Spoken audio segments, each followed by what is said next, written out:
आयोजित हुई और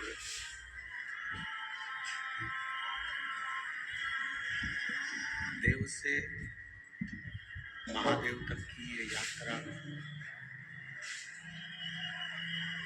जो संपूर्ण विश्व का कल्याण करने वाली है, शिव पुराण की कथा एक हमारे जीवन के लक्ष्य को निश्चित कथा मंडप में विराजमान आपके क्षेत्र के ही सांसद महोदय एवं आमदार खासदार सभी अतिथिगण जो प्रभु कृपा से विश्व महापुराण के इस कुंभ के मेले में साक्षी बने,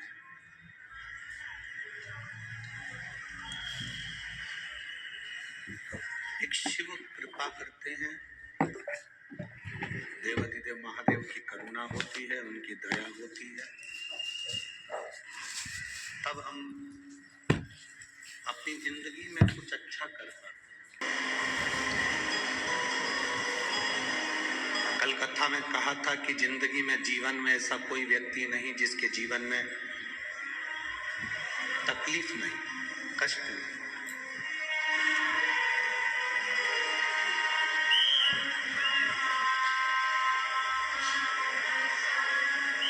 चाहे कहीं का संत हो, साधु हो, गुरु हो, कोई मिनिस्टर हो, कोई मंत्री हो, कोई राजनेता हो, कोई सनातन धर्म को आगे बढ़ाने वाला हो, कोई धर्म की ध्वजा को फहराने वाला हो,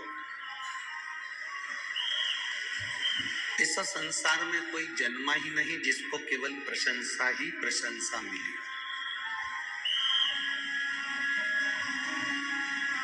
केवल प्रशंसा प्रशंसा मिली हो ऐसा कोई नहीं जन्मा। 10 अगर प्रशंसा करने वाले मिलेंगे तो उससे ज्यादा उसकी निंदा करने वाले, उसके लिए अपशब्द कहने वाले। संत तुकाराम जी, संत नामदेव जी, संत ज्ञानेश्वर, संत मुक्ताबाई, रामकृष्ण परमहंस जी, चैतन्य महाप्रभु जी, ये सब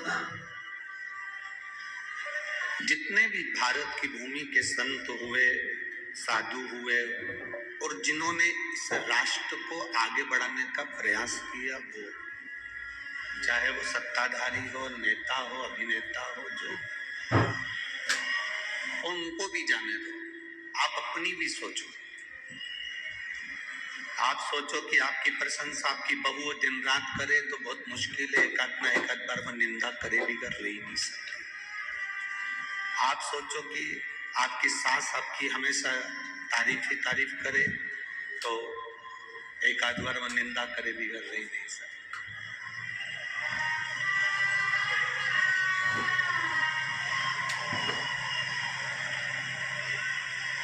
एक सास तो गजब का काम कर गई।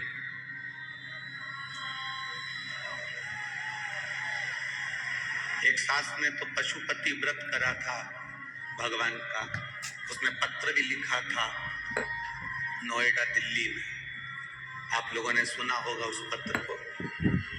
सास ने व्रत करा और व्रत करने पर सास ने भगवान से प्रार्थना करी कि प्रभु मैं आपका व्रत कर रही हूँ, कृपा करना। सबकी सास है, सबकी बहू है,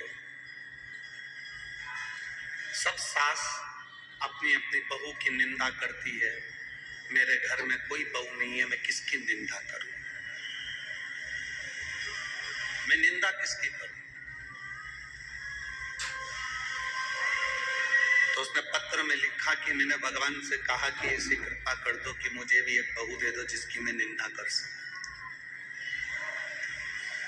जिसकी मैं निंदा कर सकूं ऐसी बहू दे दो।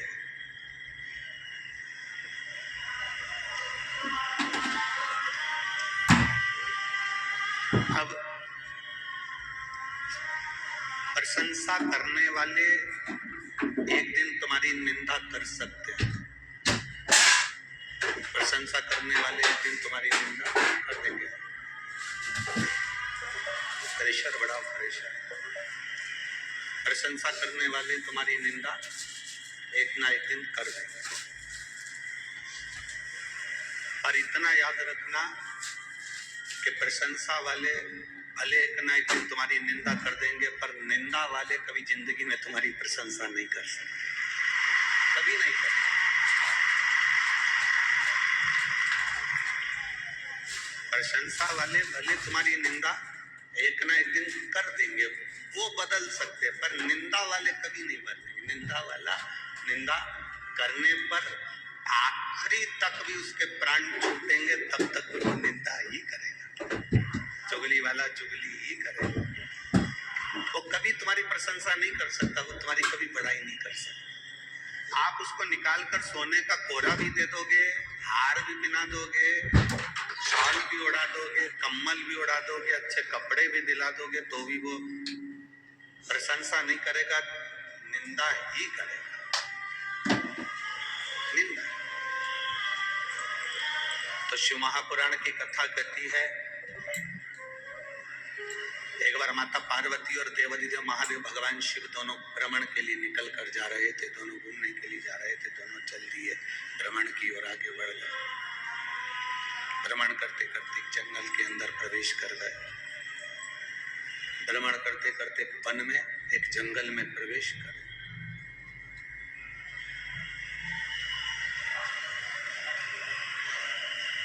अब उन्होंने जंगल में, वन में प्रवेश किया और जंगल में प्रवेश कर कर, वन में प्रवेश कर कर पार्वती जी ने शिव जी को देखा और देखकर एक निवेदन किया। पीछे के चोंगे उनकी सब आवाज बढ़वा दीजिए, पीछे वालों को आवाज जाना चाहिए।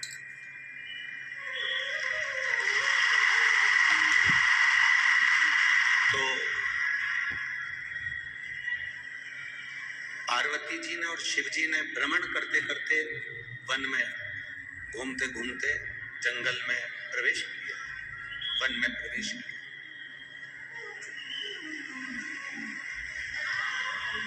अब प्रवेश करने पर माता पार्वती जी भगवान शिव को देखी। माता पार्वती जी ने भगवान देवाधिदेव महादेव को देखा। गुंजाएं कम करो, गुंज रहा है।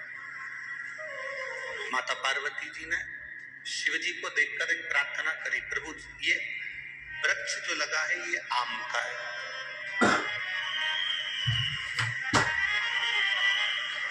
फिर पार्वती जी ने कहा ये वृक्ष जो लगा है ये अनार का है।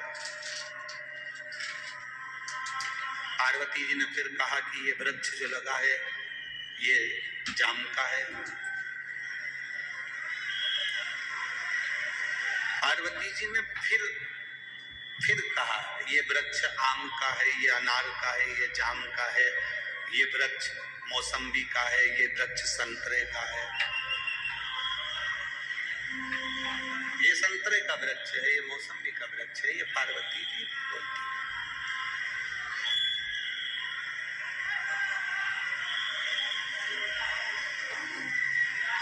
अब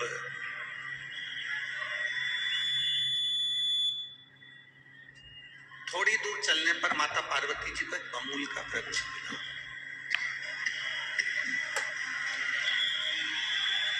माता पार्वती जी ने एक बमूल का वृक्ष देखा और माता पार्वती जी ने जब बमूल का वृक्ष देखा तो उस बमूल के वृक्ष को देखकर माता पार्वती जी स्तुप्त हो गई। थोड़ी देर खड़ी रही।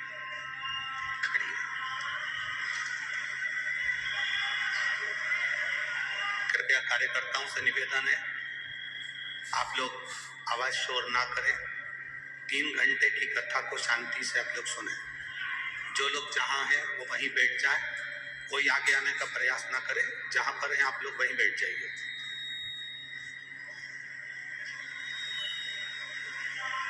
पार्वती जी ने थोड़ी देर बाद बमूल का वृक्ष देखा।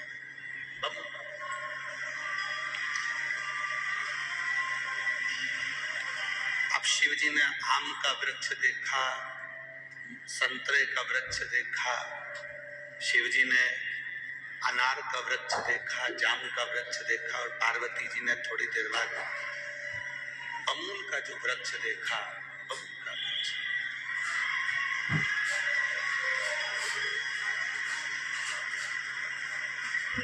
जब बमूल का वृक्ष माता पार्वती जी ने देखा तो शिव जी से देखकर कहा, ये बमूल का पौधा, ये वृक्ष देखिए। प्रभु, आम के वृक्ष में आम आता है, अनार के वृक्ष में अनार आता है, जाम के वृक्ष में जाम आता है, इमली के वृक्ष में इमली आती है। केवल एक ये बमूल का वृक्ष ऐसा है, इसमें कोई फल नहीं आता, इसमें कोई फल, इसमें कोई फल नहीं। केवल एक ये बमूल का वृक्ष ऐसा है कि जिसमें फल की कोई प्रतिभा नहीं दिखती, फल की कोई प्रतिभा नहीं। केवल एक वृक्ष यही ऐसा दिख रहा है जिसमें फल नहीं, फल नहीं।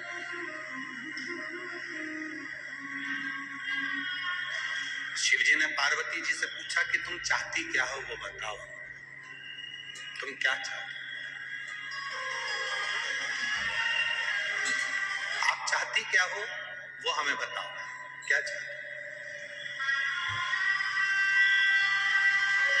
देवादिदेव महादेव ने कहा, बोलो पार्वती आप क्या चाहती हो। पार्वती जी ने कहा, बस मैं इतना चाहती हूं कि जैसे आम के वृक्ष में आम आते हैं तो आम को लोग सम्मान देते हैं, जाम के वृक्ष में जाम आते हैं तो लोग जाम के वृक्ष को सम्मान देते हैं, इमली के वृक्ष में इमली आती है तो इमली को सम्मान देते हैं, संतरे के वृक्ष में संतरा आता है तो संतरे को सम्मान देते हैं। कम से कम इस अमूल के वृक्ष में भी कोई फल आता तो कम से कम इसको भी तो कोई सम्मान मिलता। और ध्यान से सुनना इस प्रसंग को कि देव और महादेव में क्या अंतर है। देव और महादेव में क्या अंतर है, इस प्रसंग को थोड़ा सा ध्यान लगाकर सुनिएगा, बहुत ध्यान लगाकर। बहुत दूर दूर से आप लोग आते हो, 100-100, 200-200, 500-500 रुपए खर्च कर कर आते हो, दिन भर इंतजार करते हो कथा का, धूप भी नहीं देखते, उस धूप में भी बैठे रहते हो, तो कथा को 1 सेकंड की भी चूकने मत दो, दिल से सुनकर बाबा से प्रार्थना करते, 1 सेकंड की भी वो कथा ना जाए। कोई आपको अगर कष्ट दे रहा है, बीच बीच में बार बार उठ रहे हैं, जा रहे हैं, आ रहे हैं, तो उनके पांव पड़कर कह दो, तू बैठ जा, हमको कथा सुन लेने दे, बहुत दूर से आए हैं, तेरा क्या है, तू तो मंडराता रहेगा, आता रहेगा, जाता रहेगा, हमको कथा कर। देव और महादेव में अंतर कितना है, देव और महादेव क्या कर सकते हैं, वो समझने वाला विषय है। आम के पेड़ में आम लगा इसलिए सम्मान दिया, मौसम्बी के पेड़ में मौसम्बी लगी इसलिए सम्मान मिला, अनार के पेड़ में अनार लगा इसलिए सम्मान मिला, जाम के पेड़ में जाम लगा इसलिए सम्मान मिला, इमली के पेड़ में इमली लगी इसलिए सम्मान मिला। पर ये बमूल का पेड़ जिसमें कांटे ही कांटे हैं और कोई फल नहीं, कोई फल, ये बमूल का पेड़, इसको तो कोई सम्मान देता ही नहीं। क्या चाहती हो पार्वती? पार्वती जी कहती हैं, क्या बमूल को भी सम्मान मिल सकता? क्या बमूल को भी आदर मिल सकता? ये तो कांटे में सराबोर है, कांटों में सना हुआ है, कांटों में रमा हुआ है, क्या इसको आदर मिल जाएगा, सम्मान मिल जाएगा? शिव जी ने कहा, पार्वती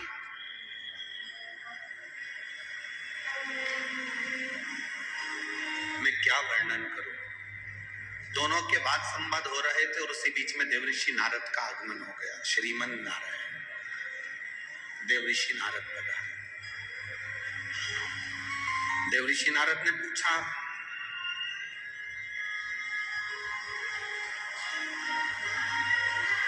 आज देवी और देव में क्या बात हो रही है?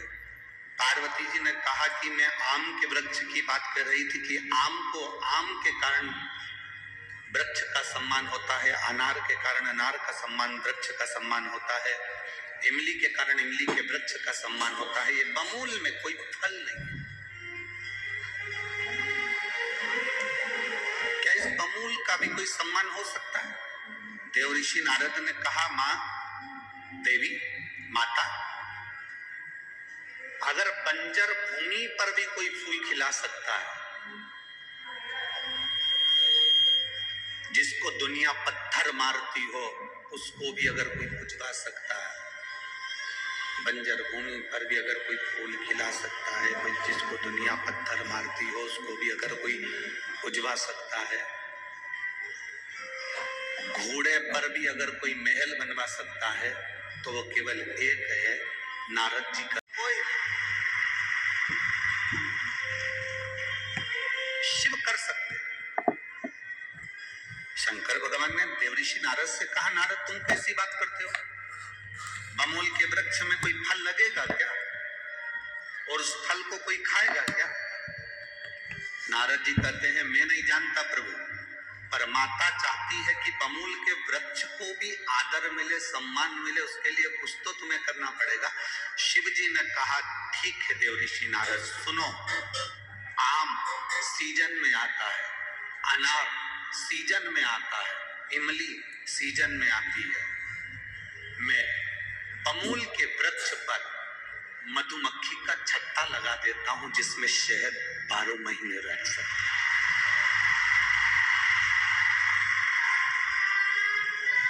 12 महीने शहद रह सकता है।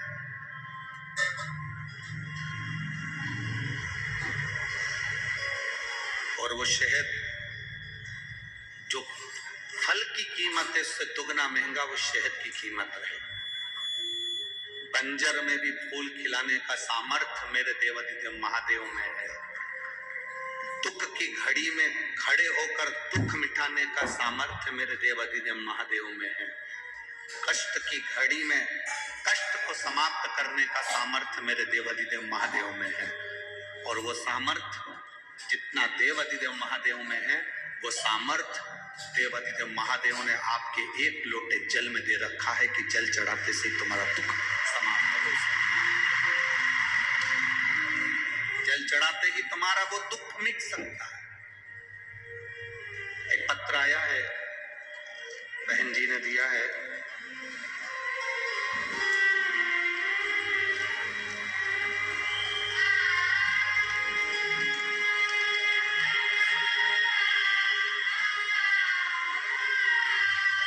मैं सपना दीपक पुरोहित, सप्ले, जिला न्यायाधीश, शिवाजी नगर, जिला जलगांव, मोबाइल नंबर मेरा ये है। श्री शिवाय नमस्ते।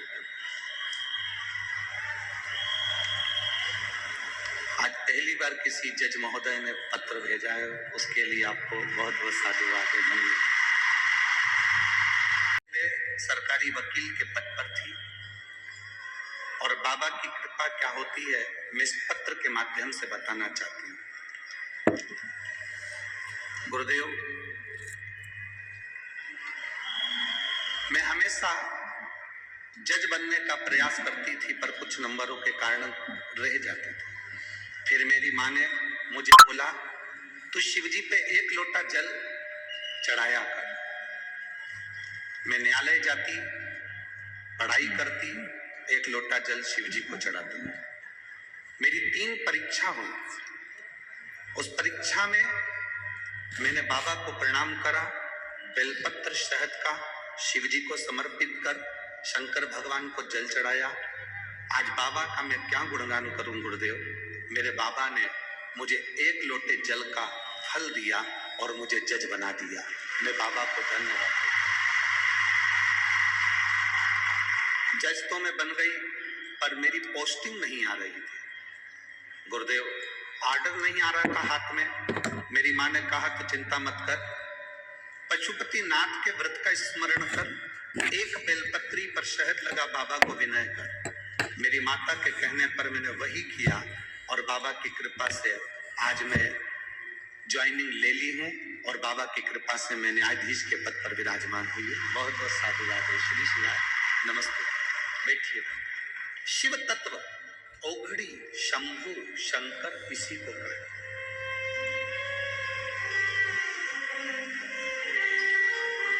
दुनिया के लोग भले हंसे, पर आपका विश्वास अगर पक्का है, दृढ़ है, तो मेरा बाबा आपके साथ में कदम से कदम मिलाकर चल रहा है और वह आपका कार्य कर रहा है।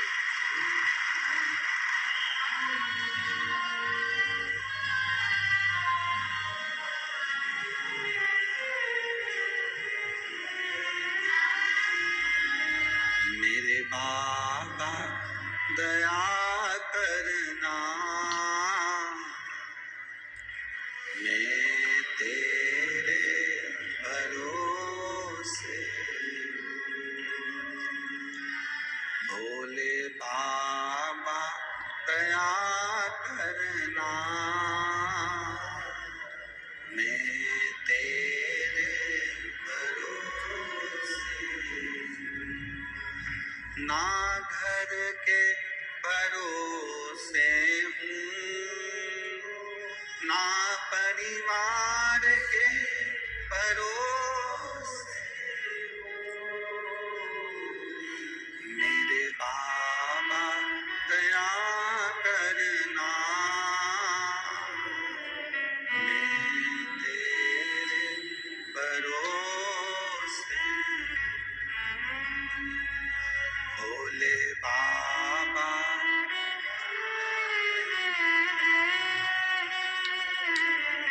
मैं तेरे भरोसे। हम दुनिया के लोगों के कहने पर भले भटक जाए, हम दुनिया के लोगों के कहने से भले इधर उधर चले जाएं, पर शिव महापुराण की कथा कहती, अपना विश्वास टूटना नहीं चाहिए, अपना भरोसा मत टूटने दो। वो बमोल के वृक्ष को भी कीमत वाला बना देता है, शहद का छत्ता लगाकर, भले उसमें फल ना लगे। हम अगर बमूल के वृक्ष जैसे हैं, हम में कोई क्वालिटी नहीं है, मान लो हम बेकार भी हैं, पर कब मेरा शंकर हमारे उस शहद का छत्ता लगा दे, कब हमारी कीमत बढ़ा दे, ये उसी के ऊपर निर्भर है, किसी दूसरे पर निर्भर नहीं करता। ये उस एक पत्र हो रहा है।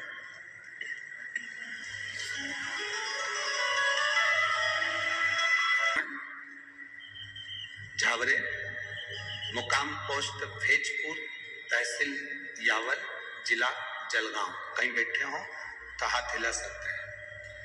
अगर कहीं बैठे हो, मेरा मोबाइल नंबर ये है। मेरा नाम सुरत्ना लक्ष्मण झावरे, मुकाम पोस्ट भेजपुर, तहसील यावल, जिला जलगांव। मोबाइल नंबर मेरा ये है। गुरुजी, मेरे जैसे गरीब पर मेरे बाबा ने कितनी कृपा करी, मैं क्या वर्णन करूं।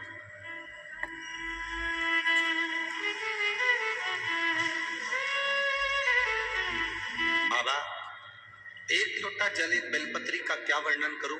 मेरी जिंदगी बहुत दुख और कष्टों में चल रही थी। मेरा बेटा चेतन ने 2 बार रेलवे की परीक्षा दी, पर 2 बार भी फेल हो गया। मेरे बेटे ने तीसरी बार परीक्षा दी, तैयारी करी, खूब पढ़ाई करी, पर परीक्षा में उत्तीर्ण नहीं हो पाया। मेरा बेटा हताश होकर खेत पर जाना काम करना चालू कर दिया, दूसरे की दुकान पर काम करा, खेत पर काम करना चालू कर दिया। तब मैंने पूछा क्या हो गया। कहा अब मैं एग्जाम नहीं दूंगा क्योंकि मैं पास नहीं हो रहा। मैंने अपने बेटे से कहा एक बार और परीक्षा दे। सियोर वाला महाराज कहता है कि खूब पढ़, खूब मेहनत कर, और जब परीक्षा देने जाए तो एक बेलपत्री को शहद लगाकर शिव जी को चढ़ा कर जाना। इसलिए मैंने पत्र में भी बेलपत्र बनाकर भेजा है कि इस बेलपत्र का फल क्या होता है। गुरुदेव, बाबा की कृपा से 2022 का मैंने एग्जाम मेरे बेटे से दिलवाया, उसको कब खूब पढ़ाई कर। सीवर वाला गुरुजी कहता है जितना पढ़ सकते हो उतना पढ़ो, अपनी कैपेसिटी से ज्यादा पढ़ो, विद्या अध्ययन करो। मैंने अपना बेटे को खूब पढ़ाया। उसने पेपर देने के समय पर एक बेलपत्री में शहद कर जब शिव जी को चढ़ाया तो मुझसे मंदिर में कहता है, माँ क्या भोले बाबा को शहद का बेलपत्र चढ़ाने से वो सुन लेगा? मैंने मेरे बेटे से कहा तो चिंता मत कर, अब की बार एग्जाम दे, बाबा सुनेगा। मेरे बेटे ने रेलवे की परीक्षा 2022 की दी और इंतजार किया कि रिजल्ट आएगा। रिजल्ट रुक गया, आया नहीं। बेटा टूट गया। मुझसे कहता है, माँ देख तेरे भोलेनाथ ने भी कुछ नहीं करा। मैंने मेरे बेटे से कहा तो चिंता मत कर, वो सीहोर वाला महाराज कथा में लाखों की भीड़ में कहता है कि बाबा सुनता है। अगर वो कहता है कि बाबा सुनता है तो बाबा सुनेगा। 15 दिन निकले थे, बेटे से मैं कहती रही तू जल चढ़ाते रहे, वो जल चढ़ाता रहा और उसका रिजल्ट आ गया। आज मेरा बेटा गवर्नमेंट जॉब रेलवे में सर्विस कर रहा है और अच्छे पद पर सर्विस कर रहा है। मैं बाबा को यहाँ प्रणाम करने के लिए आई हूँ। इतने शुभ भक्तों की रात को 2:30 बजे भी एक जैसे भजन में आनंद लेना, भक्ति में डूबे रहना, दिन भर कथा सुनना, रात को कीर्तन करना और लोग हाथ जोड़ जोड़ के लो सब चाय पियोगे, लो साथ दूध पियोगे। हम सोचते थे कि दिल्ली नोएडा के लोगों ने सबसे ज्यादा लोगों को खिलाया है, पर आज जलगांव ने सिद्ध कर कर बता दिया इसके बराबर कहीं नहीं खिलाया, इसके बराबर कहीं नहीं खिलाया। गाड़ियां भर भर के लो सब पानी, लो सब। अरे क्या हाथ जोड़ जोड़ के धन्य है रे जलगांव वालों, नजर उतरवा लेना तुम्हारी। आपकी शिव भक्ति थी। और महाराज शंकर शंकर है, ओघड़ी उसकी भक्ति सरल नहीं, उसकी भक्ति साधन। अब केवल एक दिन और रहा है, आज की रात्रि। कल तो सवेरे 8 बजे से कथा होगी, 11 बजे विराम हो जाएगी। 1 बजे हम भी यहाँ से बाबा कुबेरेश्वर धाम के लिए रवाना होंगे। फिर 16 दिसंबर से वापिस अमरावती की कथा में 1 बजे से 4 बजे तक आप लोगों के मध्य टीवी चैनल के माध्यम से फिर मिलना हो जाएगा। ये तो शिव भक्ति मिला, इस शरीर को मौका दे दिया। राजा विक्रमादित्य भारत की भूमि के वो राजा थे जिनकी मित्रता, जिनकी पहचान देवताओं से थी।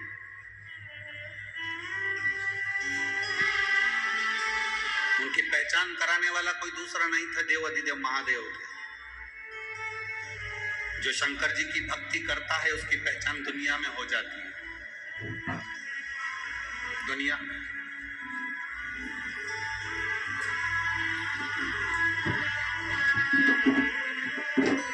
चौधरी परिवार को कोई जानता था कि नहीं जानता था पता नहीं, पर इनने शंकर की भक्ति करी, शिव पुराण की कथा कराई, तो अब सब पहचान जाएंगे कि जगदीश चौधरी कौन है, तो भरत चौधरी कौन है, तो ये कौन पहचान। शिव की आराधना करने वाला, शंकर का गुणगान करने वाले को कभी कहीं नहीं जाना पड़ता, उसकी खुद आनंद का, उसकी मित्रता देवताओं से हो ही जाती है, उसका संबंध देवताओं से हो जाता है। और जितने यहाँ बैठे हो पंडाल में, जितने पंडाल के बाहर बैठे हो, जो गाड़ियों पर बैठे हैं, जो आस्था चैनल पर कथा सुन रहे हैं, फेसबुक यूट्यूब पर कथा सुन रहे हैं, जो मोबाइल पर कथा सुन रहे हैं, उनसे निवेदन करूंगा कि आप शंकर की कथा में मन लगाए हो, आप चिंता मत करना, आपकी भी पहचान स्वयं देव अधिदेव महादेव से है, आपका रिश्तेदार प्रबल है। चलो दिल बड़ा रखो। ओ माताएं भजन गाती है ना कि जोत से जोत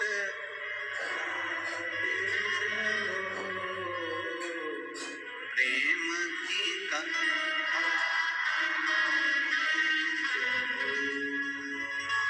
अपने दिल को, अपने मन को जितना बड़ा रख सको, अपने दिल का जितना विस्तार कर सको उतना करो। कोई गाली भी दे देना, दिल छोटा मत करो, दिल बड़ा करो।